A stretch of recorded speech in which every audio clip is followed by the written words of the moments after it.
Podcast Bawara Achievement with Thailand. Halo semuanya teman-teman semuanya. Ini di podcast Achievement. Beberapa waktu yang lalu teman-teman semua, di saat video ini direkam, kelas 9 itu baru saja merampungkan ujian ASPD.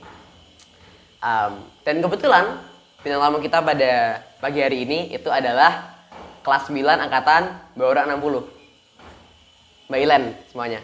Halo semuanya. Tepuk tangan dong.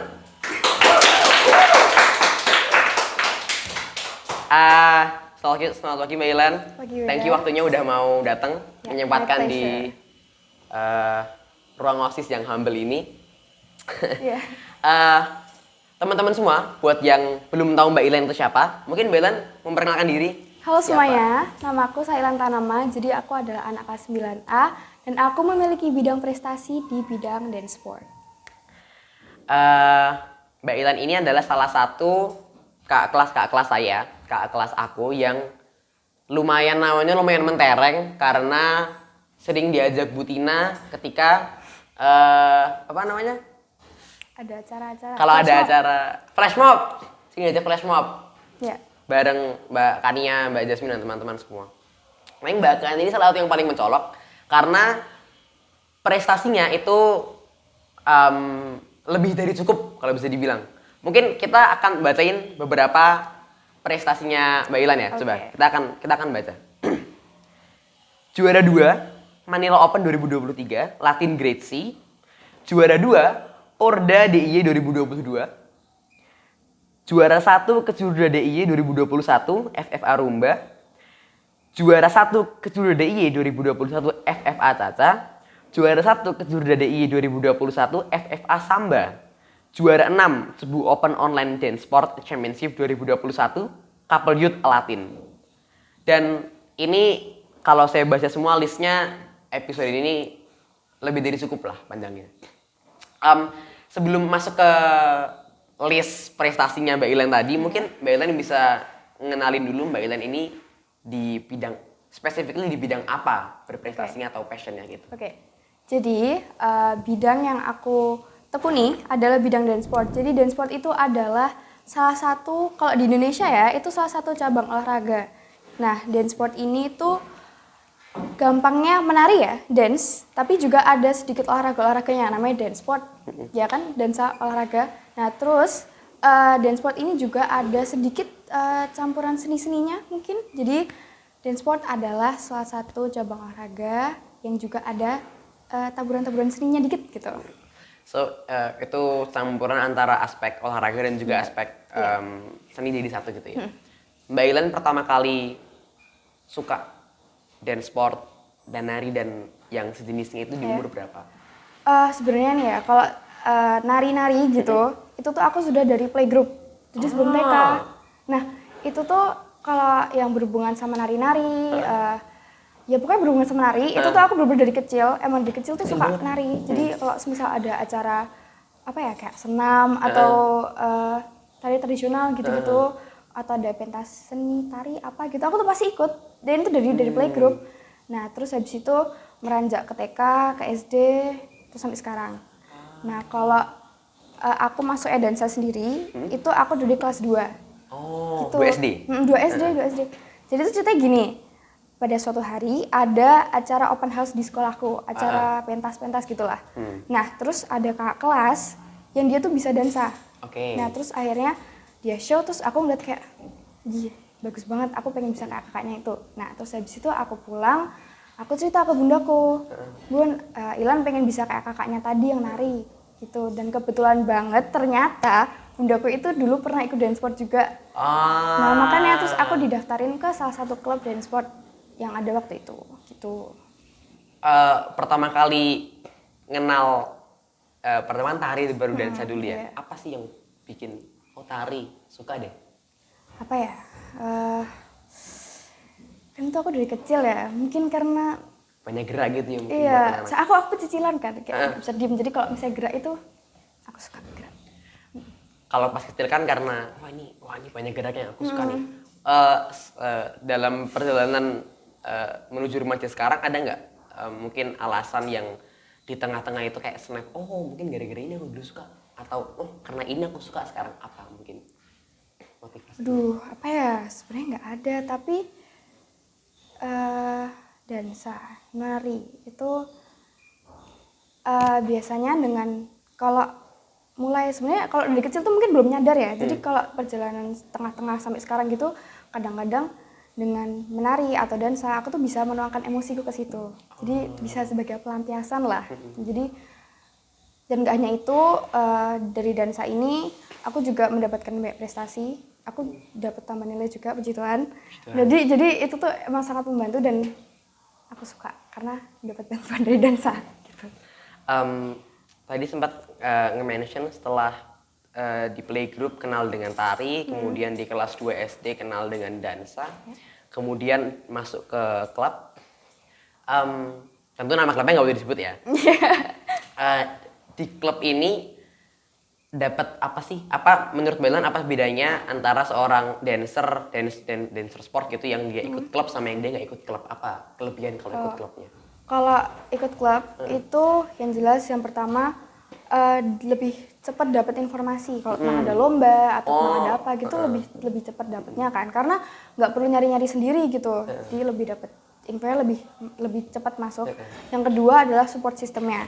Nah dengan ikut klub itu pastinya ada banyak teman-teman yang siap support kamu, yang selalu mendukung kamu. Jadi dengan ikut klub itu pasti support sistemnya jauh lebih kuat. Terfasilitasi dengan klubnya punya dance floor segala macam gitu ya, sama environment teman-teman di sana yang sama-sama suka dance sport, jadi satu passion. Kemudian dari klubnya ganti-ganti atau stay satu aja?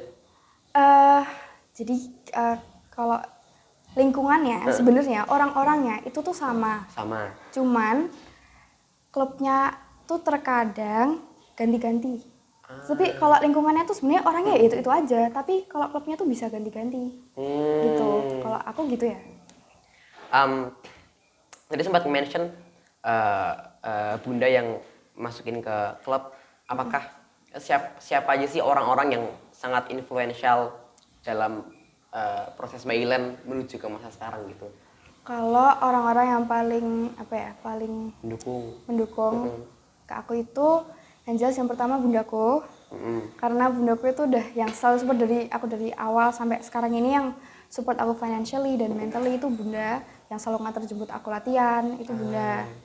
Terus yang kedua adalah coach-coach aku tuh bersyukur banget bisa dapat coach-coach yang benar-benar luar biasa. Mereka tuh nggak hanya ngelatih kamu sebagai atlet, tapi tuh mereka tuh juga suka ngasih motivasi gitu loh, yang wow, yang I need this gitu kan, kayak nggak hanya coach, tapi mentor gitu iya, ya? mentor juga. Nah terus selain coach dan bundaku, yang jelas ada teman-temanku, karena mereka adalah teman-teman yang sangat suportif, yang selalu dukung aku. Jadi ya aku sangat bersyukur akan ketiga ini. Dari SD masuk klub, kemudian ke jenjang SMP sampai sekarang mau menuju SMA. Ketika video ini naik tentunya Mbak Ilan udah SMA ya? Iya. Ada banyak banget lomba yang Mbak Ilan menangin, dan ada pasti yang diikutin lebih banyak lagi. Iya. Ingat nggak lomba pertama yang Mbak Ilan ikut? And how is it feel? Lomba pertama. Atau nggak yang pertama banget, tapi yang terasanya secara profesional pertama gitu? Oh, kalau profesional pertama mungkin walaupun sebenarnya kalau dipikir-pikir lagi itu tuh sebenarnya nggak profesional ya. Tapi mungkin waktu itu aku ngerasa kayak udah wow gitu kan. Itu waktu itu aku pernah ada lomba international lomba international open di Bali waktu itu. Nah itu aku kalau nggak salah ikut kategori One Dance Jive sama One Dance Caca. Dan itu yang bikin aku wah banget itu saat itu karena bukan lingkungan, tapi tuh yang ikut itu tuh nggak cuman kayak sepantaran, tapi bener-bener kayak juara dunia pada datang ke Bali gitu loh. Jadi kayak jadi seluruh dunia? Iya, bener-bener seluruh dunia. Jadi aku kayak wow, aku bisa kayak satu dance floor sama mereka, kayak merasakan kayak atmosfernya tuh kayak wow banget gitu loh. Bisa ketemu sama mereka. Dan yang wow banget waktu itu tuh terakhir itu bener-bener acaranya dari pagi sampai jam 2 malam, bayangin. Itu bener-bener 2 pagi? Iya, dari 7 pagi sampai 2 pagi. 1 hari, bayangin. Gila. Nah, itu yang paling memorable itu waktu pulang ada show dari salah satu juara dunia. Dan itu waktu udah selesai kan kita nonton tuh, semua bener masih rame. Nah terus habis itu kedua juara dunia ini mereka couple, pasangan. Itu mereka ngajak kita buat turun ke dance floor. Terus akhirnya kita kayak main kereta-keretaan bareng gitu loh. Dan yang ceweknya tuh dia pegang pundakku. Jadi kayak oh my god. Itu memorable banget, bener-bener memorable. Seperti terasa dipegang oleh seorang idola. Iya bener banget, lagi juara dunia kayak. Masih ingat nggak nama ininya? Oh ingat, kalau yang cowoknya tuh namanya Dorin, yang ceweknya Marina. Dari negara? Itu aku lupa. Nggak apa. Itu kalau dia World Champion namanya sangat ini pasti ya, sangat mentereng. Bener. Aku lihat di list kejuaraannya Mbak Ilan tuh setelah setiap nama perlombaannya selalu ada Latin atau Caca atau Rumba segala macam. Mungkin atau ada grade C, grade A. Mungkin Mbak Ilan bisa jelasin ke teman-teman yang masih awam apa sih Rumba, Caca, Latin atau grade A, grade C itu sebenarnya apa gitu? Oke. Jadi di dance sport itu sebenarnya dibagi menjadi dua. Pertama dulu dibagi menjadi dua ya. Yang pertama adalah Latin, yang kedua adalah ballroom. Dan aku itu menekuni di bidang Latin. Latin. Nah, Latin ini masih bagi. Latin tuh masih ada subnya lagi. Latin tuh dibagi menjadi 5. Yang pertama ada Latin Caca, yang kedua ada Latin Rumba, yang ketiga ada Latin Jive, yang keempat ada Latin Samba, dan yang terakhir adalah Paso Doble. Paso Doble? Iya, Paso Doble. Nah, kalau aku sekarang itu aku baru mempelajari,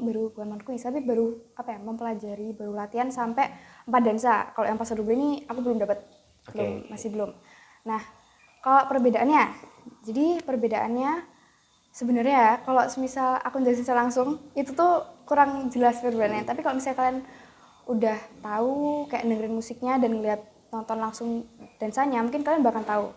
Tapi kalau aku harus menjelaskan, gampangnya gini, kalau Caca itu ketukannya, temponya itu staccato. Tahu staccato nggak? Ada yang tahu staccato di sini? Mungkin bisa dijelaskan gimana staccato? Oke, jadi staccato itu biasanya ketukannya tuh yang tek tek tek tek tek tek. Nah, gitu-gitu. Nah, kalau untuk Caca itu ketukannya 2 3 ca. Jadi kayak belum tek tek tek tek gitu terus. Nah, kalau untuk jive itu gampangnya yang banyak nendangnya dan temponya paling cepet. Gitu, itu untuk jive. Dan jive tuh paling capek, jujur aku nggak bisa, susah banget kalau latihan jive. Jadi yang membedakan satu sama lainnya ada karena temponya, ada yang karena ciri khas gerakannya gitu ya? Iya benar. Nah terus lanjut, yang ketiga adalah rumba. Nah rumba itu yang paling sensual di antara kelima ini. Yang paling pelan, yang paling romantis lah gitu. Terus ada yang keempat adalah samba. Kalau samba itu, tahu salsa nggak? Salsa? Pernah dengar.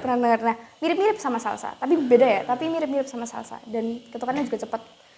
Terus yang terakhir adalah paso doble. Kalau paso doble karena aku belum menekuni banget, jadi setahu paso doble itu aura-auranya tuh aura marah gitu. Kayak kok jadi kayak marah, kayak agresif gitu loh, dan saya nanti kayak gitu.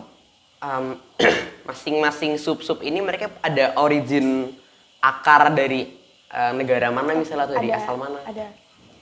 Mostly, hampir semuanya itu sebenarnya dari Amerika Latin. Hampir semuanya. Jadi mungkin Amerika Latin. Amerika Latin. Ya namanya aja kan Latin ya, masa dari mana coba? Berarti tadi ada ballroom, ada salsa. Benar. Tapi Mbak Ilan baru masuk yang salsa, yang ballroom udah pernah nyoba? Latin, baru Latin aja. Latin yang belum di situ baru paso doble. Iya, yang belum itu paso doble. Kalau tentang grade itu gimana? Grade A, grade C itu apa tuh? Oke, jadi kalau di dansa itu lombanya tuh ada banyak kategori, teman-teman. Jadi ada dari beginner tuh paling bawah, terus juvenile, ada novice, terus ada sampai profesional. Itu nanti juga ada kategori grade A, grade B, grade C. Tapi itu kalau kayak gitu tuh nggak semua lomba ada loh, jadi tergantung lombanya. Nah, kebetulan aku pernah ikut salah satu lomba yang ada kategori grade C-nya. Biasanya kalau grade-grade gini gitu, itu tuh isi lombanya tuh berbeda. Jadi dari grade A, grade B, dan grade C itu beda-beda. Misalnya grade A itu ada Caca sama Jive. Terus yang grade B ada Caca sama Rumba. Kalau grade C misalnya Samba Caca. Misal kayak gitu, kayak gitu. Jadi beda-beda. Oke. Jadi setiap lomba ada grade-nya masing-masing dan ada mereka panitia nentuin mau memperlombakan yang apa gitu ya. Tadi kita udah agak sedikit mengenal tentang historinya Mbak Ilen, bagaimana terjun ke dunia dansa dan juga tari. Tapi Mbak Ilen nggak hanya dansa, tari tradisional juga. Iya, tari tradisional juga. Aku juga menekuni tari kan? tradisional. Iya, menekuni. Belajar tari tradisional dari mana? Tari tradisional, aku dulu tuh SD pernah ikut tradisional. SD, tapi itu di tradisional tuh kan ada yang kayak klasik, yang pelan, ada yang tari yang apa sih yang namanya? Yang lebih modern lah. Gitu. Nah, kalau aku tuh nggak terlalu suka, maksudnya nggak bisa menekuni di yang klasik, yang pelan gitu, karena aku tuh nggak sesabar itu gitu loh. Jadi kayak buat pelan tuh kayak lama banget, iya, bukan styleku. Terus kalau itu SD, tapi karena nggak menekuni, jadi SD itu aku sempat berhenti. Nah, terus di SMP ini kebetulan dulu kelas 7 atau kelas 8 itu aku ada informasi tentang FLS 2N. Nah, terus ditanya tuh siapa kalian yang suka nari, ayo daftar FLS 2N gitu kan. Nah, terus aku mendaftarkan diri dan waktu itu diseleksi dan ternyata aku terima gitu. Jadi dari situ aku mulai nari-nari tari tradisional lagi. Jadi sempat belajar sedikit di SD, kemudian di SMP meneruskan di FLS 2N. FLS 2N. Itu FLS 2N itu pas itu berapa orang yang ke seleksi, Mbak? Yang keterima itu ada 5 orang. Yang pertama aku, yang kedua ada Jasmine. Jasmine kelas 9B, terus Kania kelas 9D, Ursa kelas 9B, dan juga Angkin kelas 9D. Itu yang FLS 2N pertama kali aku ikutin. Ada 2 FLS 2N-nya. 2 tahun, 2 kali ikut berturut-turut? Iya, 2 kali, ketemu 2 kali. Tapi kalau yang kedua itu ketambahan ditukar lah, apa ya, satu anak nama Caca kelas 8. Iya, tahu. 8B ya, 8B, Caca 8B. Tadi Mbak Ellen udah jelasin soal grade, soal sub-sub dari masing-masing dansa gitu ya. Juga udah pernah nyentuh tari tradisional juga. Lumayan lengkap. Apakah merasa perbendaraan tarian lumayan lengkap? Tradisional Indonesia pernah, dansa pernah. Sebenarnya iya sih, aku merasa kalau tentang menari aku bisa. Aku mengakui aku bisa mengikuti semua, mau dansa, mau hip hop, K-pop gitu. Kan waktu itu acara apa ya? MPLS itu kan pernah ada show yang tari dance itu juga sama kayak yang main aku, Jasmine dan teman-teman. Terus selain itu dari pasti tari tradisional juga bisa. Jadi apapun yang berhubungan dengan tari, bergerak dan menari. Di antara dansa, tari Indonesia, K-pop, hip hop semua itu yang paling favorit yang mana? Jelas dansa. Masih dansa Karena there's some point yang kayak aku tuh merasa dansa tuh emang passionku gitu loh, kayak passionku di sini gitu, makanya dansa favoritku. Dan dari dansa itu pun teman-teman melahirkan banyak sekali pencapaian Mbak Ilen. Mungkin kita akan membacakan beberapa kejuaraannya yang lumayan menarik ya. Sebentar. Kita cek. Juara 1 Porda DIY 2017, One Dance Caca 2017. Berapa tahun yang lalu tuh? 6 ya? 6. Ketika video ini di-take 2023 bulan Mei, berarti udah 6 tahun. 6 tahun. Kalau di sini sudah 6 tahun ya, 6 tahun sejak pertama kali menyentuh juara. Ya. Oh, sebenarnya itu bukan pertama. Itu kemarin aku seleksi gitu. Ada lagi. Tapi itu porda pertamaku. Dan waktu itu karena aku masih kecil dan aku belum menyadari passionku di dansa, aku cuma jalanin aja. Waktu aku latihan itu kayak cukup memorable, itu aku latihan di-push sama bunda aku, bener-bener di-push. Dan aku sebagai anak kecil, kan 6 tahun yang lalu aku berapa ya, 9 tahun lah. 9 tahun itu aku kayak, kenapa sih kok aku di-push banget gitu loh. Dan bahkan aku tuh sampai sempat nangis kalau latihan karena emang di-push gitu loh. Tapi bukan di-push, gitu ya? Iya, tapi bukan di-push kayak in a bad way yang kayak dipaksa terus. Tapi emang di-push, dikejar terus sama bundaku. Tapi aku bersyukur karena bundaku nge-push aku gitu, karena ternyata aku bisa juara 1. Dan itu porda pertamaku Dan aku tuh kaget aku dapat juara 1 karena itu aku tuh bisa mengalahkan beberapa orang yang I look up tuh, kayak loh aku ngalahin dia, kok bisa ngalahin dia gitu loh. Mungkin dari situ aku juga kayak ya gitu. Aku juga 9 tahun pertama kali. pertama kali Porda. 9 tahun kan ngapain? Yang kameramen 9 tahun kan ngapain? Main game. Main game. Juara 3 Queen Cup International Dance Sport. Juara 4 Ireland Dancecom 2020 Online Solo Junior 2. Juara 3 Blackpool Online Festival of Dance Summer 2020. Ini juga yang pengen aku mention ketika ngelihat kejuaraannya Mbak Ilan, ada beberapa yang offline, ada beberapa yang online. Iya, bener banget. Yang online itu Mbak Ilan ikutin hanya karena ketika pas itu pandemi atau memang sebelumnya udah sering ikut yang online? Kalau sebelum pandemi itu justru setahu nggak pernah ada online deh. Oh. Jadi emang online tuh timbul karena pandemi. Pandemi. Ya. Terus kalau online itu biasanya kayak mekanismenya itu pakai Zoom. Jadi nanti kita masuk ke ruang meet, terus habis itu nanti kita direkam sama orang yang rekam kita gitu. Nah terus kalau untuk audio-audionya gitu nanti biasanya disetelin dari pusatnya, terus kita pakai kayak apa ya?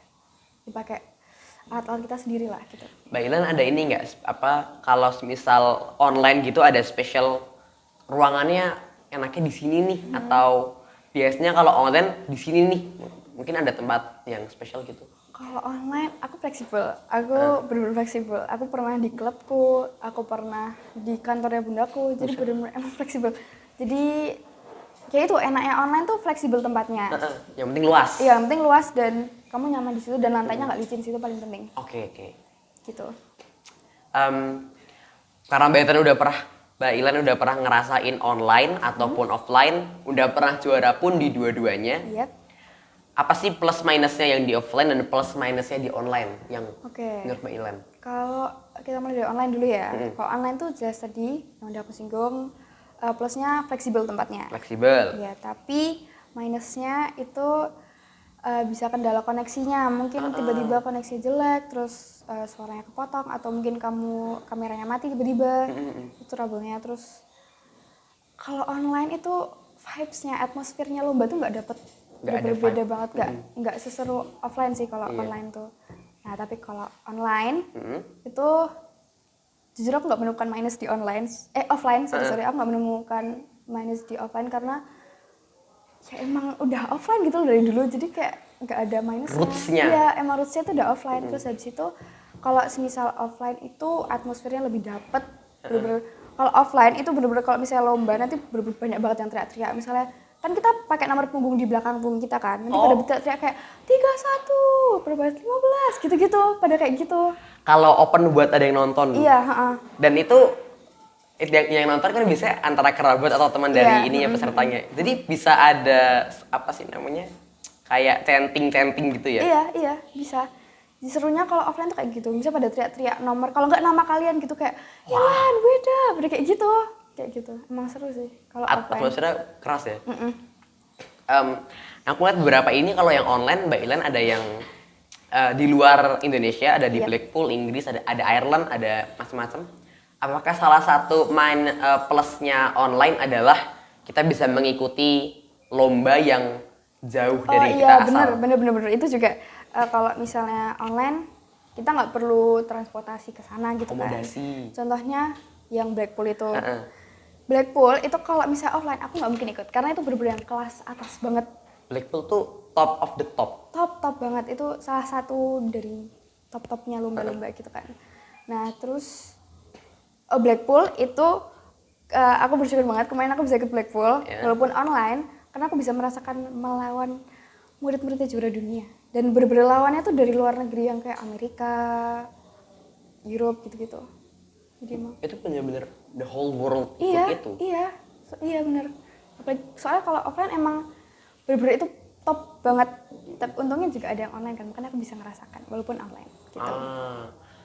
Kalau yang ikut yang offline pernah ada mungkin di awal-awal mungkin ada ini nggak kayak semacam pressure gitu dilihat banyak orang terus di chanting, ada pressure nggak pas awal-awal ikut yang offline?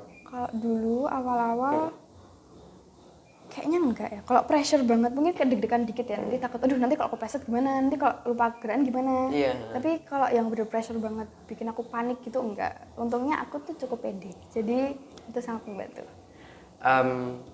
Berarti Mbak Ilan menekuni menari dari playgroup. Iya, kalau menari dari Kalau dansa 2 SD. Iya, benar. 2 SD sampai hari ini udah berapa tahun?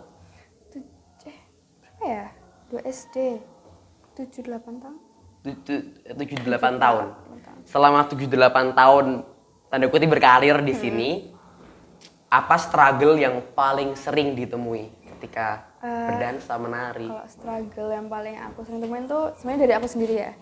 Karena kadang-kadang kalau misalnya latihan tuh males. Itu pasti itu trouble dari semua orang sih, itu pasti. Itu aku harus kayak melawan diriku sendiri buat nggak males gitu. Nah, terus yang kedua adalah omongan orang-orang. Iya.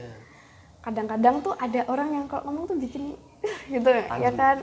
Terus kalau semisal omongan orang tuh kayak sebenarnya aku belum pernah ada orang yang kayak face to face ngomong, ih kamu kok jelek sih, belum pernah ada. Tapi aku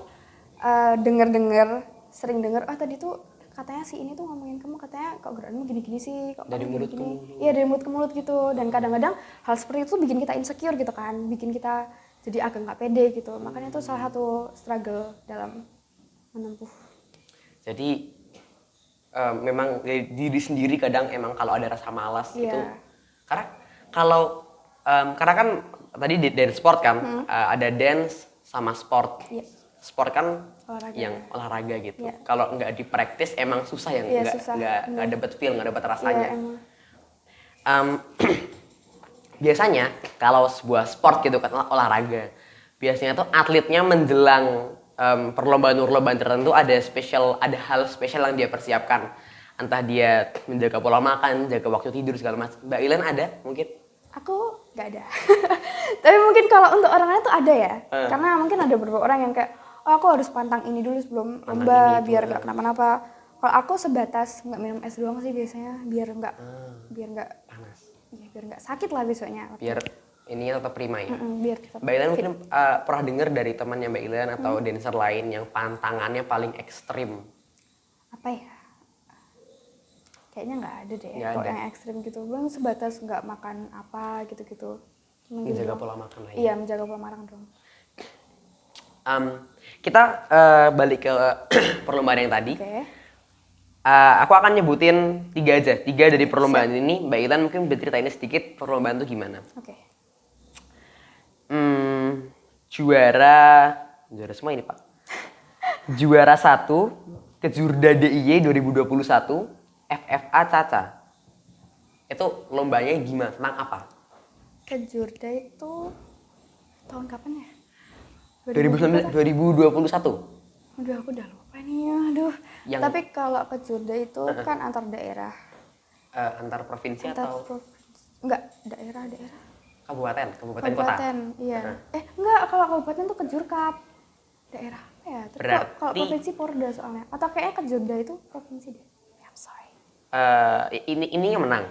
Iya, ya ini Mungkin menang, yang penting menang. yang Mbak Ilan ingat satu yang di dalam negeri dan satu yang di luar negeri. Yang dalam negeri dulu deh. Kalau dalam negeri, yang tadi aku ceritain yang di Bali itu, karena itu yang paling memorable banget Itu sampai yang saat masih ini. Ya, kena. terus kalau yang kedua yang di luar negeri, aku tuh di luar negeri kalau offline itu sejauh ini bersama Malaysia.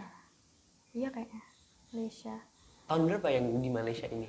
Aduh, itu mungkin 2016 atau 17. Pas masih ini ya, Waktu masih kecil. awal-awal ya, waktu itu tuh aku diajak coachku kan, ayo ke Malaysia, lu ke Malaysia. Terus kayak Malaysia kan kayak wah banget gitu bisa ke luar negeri waktu itu. Dan itu aku masih bocil banget, masih kecil banget. Jadi itu lomba pertamaku ke luar negeri. Kalau yang di dalam gitu masih yang di Bali itu. Berarti Iya, yang di di Bali itu bener-bener ke Balinya. Iya, ke Bali. Waktu Untuk itu. berapa hari lombanya? Lombanya Satu hari. hari satu malam. Satu- Satu oh, hari satu hari lah, seharian. seharian lah. Tapi kalau kesananya lebih dari 1 hari sih, yang jelas mungkin 4-5 hari. Mbak Ilan tadi nge-mention gimana sangat-sangat di-push ketika awal-awal ikut dansa. kemudian bagaimana diberikan akomodasi ke Malaysia, ke Bali, bahkan banyak banget lomba-lomba yang deretnya panjang tadi. Siapa sih orang yang paling, mungkin ini kembali awal, siapa orang yang paling influential yang bener-bener kalau nggak ada orang ini kayaknya nggak bakal sampai titik sekarang? Itu jelas bunda kok. Balikan tadi bunda, karena ya kalau misalnya nggak ada yang support aku financially dan mentally, aku nggak bakal ada di sini sekarang gitu loh. Karena dengan ada bundaku, aku jadi bisa ketemu coachku. Jadi itu. Dan coachnya pun juga sebagai mentor, sebagai pelatih juga memberikan motivasi gitu ya. Iya, jadi dua itu. Mungkin teman-teman yang nonton ini mungkin ada yang sama passionnya dengan Mbak Ilan, yang suka dansa, suka nari. Mbak Ilan mungkin ada ini nggak tips and trick bagi teman-teman yang baru mau mulai ke dansa atau nari gitu? Apa sih tipsnya buat mereka? Kalau baru memulai, saran dari aku adalah jangan ragu-ragu untuk memulai. Karena semisal nih kalian pengen nyoba sesuatu, misalnya kalian mau nyoba dansa ya, tapi kalian ragu-ragu kayak tapi aku tuh kaku, tapi aku tuh nggak bisa dansa, nggak bisa ini. Ya nggak apa-apa, coba aja, karena tuh we never know ya, kita nggak tahu. Kalau misalnya kamu mau mencoba, ada 50-50 chance kamu tuh akan berhasil karena jadi kalian jadi tahu kalau ini passionku dan kamu bisa berhasil di bidang itu. Ada 50 chance lainnya yang kalian mungkin emang bukan passionku. Tapi ada kesempatan buat kalian untuk berhasil gitu loh di bidang ini. Tapi kalau kalian nggak mencoba, itu kalian bener-bener nggak ada kesempatan sama sekali. Sama sekali nggak ada. Makanya selalu jangan pernah takut mencoba hal baru. So, gitu. Mending nyoba dulu, ntar suka nggak sukanya belakangan. Coba dulu aja. Iya, udah langsung kayak. Itu buat teman-teman yang baru mau nyoba. Mulai. Buat yang udah di tengah-tengah perjalanan nih, udah mulai, udah merintis, tapi di tengah-tengah, apa yang kamu harus tipsnya nih gini gitu? Buat yang teman-teman yang udah memulai, udah merintis gitu, saran aku selalu dengerin apa kata coach kalian. Karena coach kalian tuh tahu apa yang baik buat kalian gitu loh. Mereka tahu apa yang terbaik buat kalian. Nah, dan juga kalau semisal kalian udah dikasih materi sama coach, kalian udah dikasih sesuatu sama coach, kalian harus ngelatih itu. Karena percuma kalau misalnya kalian udah dikasih materi sama coach, tapi kalian tidak membiasakan tubuh kalian terbiasa sama materi yang udah dikasih sama coach kalian gitu loh. Jadi kalau kalian nggak berlatih, itu nggak akan improve, nggak akan ada kemajuan. Jadi selalu latihan. Dengerin yang what professional said gitu ya. Dengerin mereka. Mbak Ellen mungkin ada role model dalam dunia dansa atau tari yang this person inspired me so much gitu. Siapa? Ada. Kalau semisal kayak yang juara dunia itu banyak banget banyak dari sebutin namanya nggak? Boleh. Oke, yang pertama ada ini juara dunia yang terlegend, ini bener-bener ini semua orang dansa tahu sih pastinya. Yang pertama aja Julia dan Ricardo, mereka tuh bener-bener yang banyak banget juara dunia mereka. Terus mereka dari Amerika kalau nggak salah. Terus habis itu yang tadi Dorin Marina, itu juga salah satu juara dunia. Terus habis itu kalau ada banyak banget sih sebenarnya. Tapi kalau dari yang terdekat, yang model terdekat sebenarnya, jadi aku punya teman. Dia itu dia berprestasi dalam dansa, tapi dia juga berprestasi dalam bidang akademis.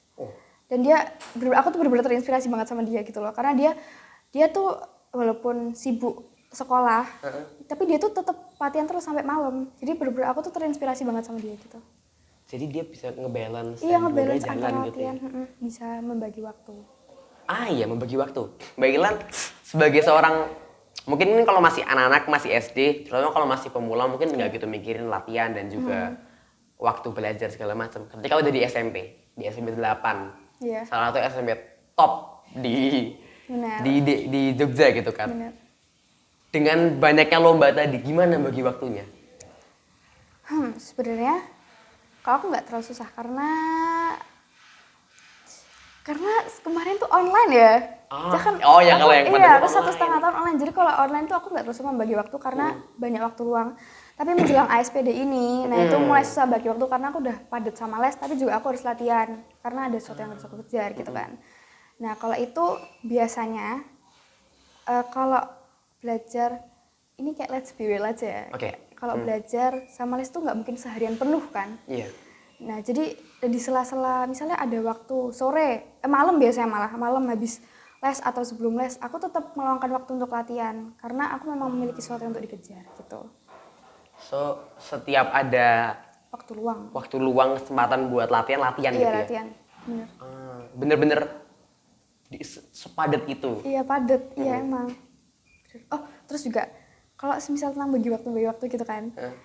Ini berhubungan sama main-main sama teman. Nah. Dan ini tuh pasti kayak atlet-atlet gitu yang kalian menekuni di bidang olahraga, kalian tuh pasti ngerasain kayak gini.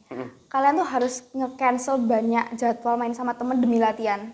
Dan itu sering banget, semisal mau main sama teman, ayo besok pulang sekolah, abis ini main yuk. Terus aku kayak, aku udah latihan, jadi nggak bisa. Terus, oh yaudah ganti aja hari ini, itu aku juga latihan. Jadi kayak nggak ada waktu buat main. Jadi harus mengorbankan waktu main sama teman demi latihan. Gitu. Banyak hal yang perlu dikorbankan Iya, untuk hal yang lebih besar gitu ya. Bener. Kita udah bahas semuanya baik ya. Terakhir untuk penutupan podcast ini, ada apa di kedepannya hal yang ingin Mbak Ilen kejar? Entah itu sebuah perlombaan, sebuah jenis tarian mungkin, apa yang paling dekat yang eager pengen dapat ini? Aku tuh pengen banget bisa ikut paling deket PON. Tahu PON nggak? Pekan olahraga. Pekan Olahraga Nasional. Benar, PON. Itu salah satu event yang besar nasional di Indonesia. Dan sebentar lagi itu mau sebentar sih, tapi tahun ini mungkin ya? pertengahan setiap atau 2 tahun sekali kan masalah ya? Iya, kalau PON iya. Bakal ada prapon. Prapon itu persiapan menuju PON. Jadi bakal ada lomba prapon. Dan aku bakal ikut sih. Kayaknya bakal ikut sih. Terus, amin. Dan doakan yang terbaik ya. Terus kalau misal udah ikut prapon, bakal ikut PON. Kalau lolos prapon? Iya, mungkin kalau juara 1 ya. Kalau juara 1 prapon nanti bakal masuk PON, terus kita lomba lagi di PON. Gitu. Kalau PON yang tahun lalu kan di Papua. Iya. PON tahun ini di mana ya? Aduh, ini kalau nggak salah ya. Kalau nggak salah, Kalimantan. Tapi kayaknya aku salah. Tapi ini ingatanku ngomong Kalimantan, tapi kayaknya salah. Berarti kalau misal lolos ke PON-nya, berarti terbang ke Kalimantan, lomba di sana berarti? Iya, kalau misalnya lulus prapon nanti. Teman-teman semua, kita udah ngobrol panjang dengan Mbak Ilen mengenai Mbak Ilen, kemudian dunia menari dan juga dansanya. Untuk menutup podcast kita, ada sedikit kenang-kenangan dari OSIS untuk Mbak Ilen. Oke. Amit. Ini adalah tote bag. Terima kasih. Semoga Mbak Ilen berkenan. Iya. Terima kasih. Gitu. Thank you Mbak Ilen atas waktunya. Iya. Sama-sama. Thank you semuanya. Dadah. Bye. Dadah. Oke, yeay.